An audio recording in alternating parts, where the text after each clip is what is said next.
Welcome to In a Minute. I'm Robin Heiskell, and we are reading through the Bible book of Matthew, one chapter a day, 5 days a week.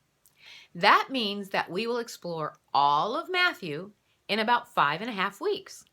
So let's get on with it.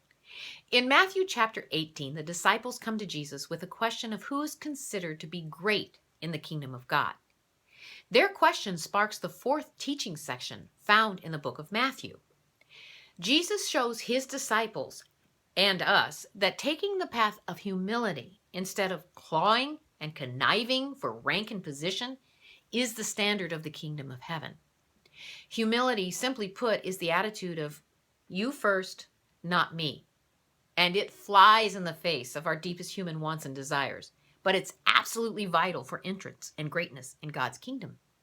Humility understands that wrongdoing can and does affect others.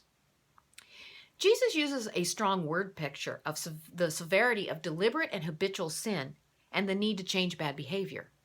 Then in verses 15 through 20, he shows how to biblically deal with conflict among the followers of Christ and shows that if we lovingly and humbly seek restoration, then God's Spirit will give us wisdom and guidance, even if more severe actions must be taken. Jesus' teaching precipitated a question from Peter.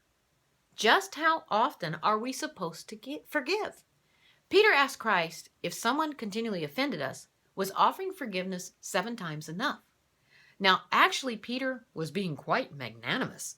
The tradition of the day said forgiving 3 times was enough. But Jesus went way further. The point was not to count and keep track, but to always be willing to forgive. In chapter 18, Jesus wraps up with a parable that emphasizes the importance of godly humility and the attitude of forgiveness. Humility takes responsibility for the weak, seeks to resolve differences while preserving the offender's dignity, and has an unlimited supply of forgiveness.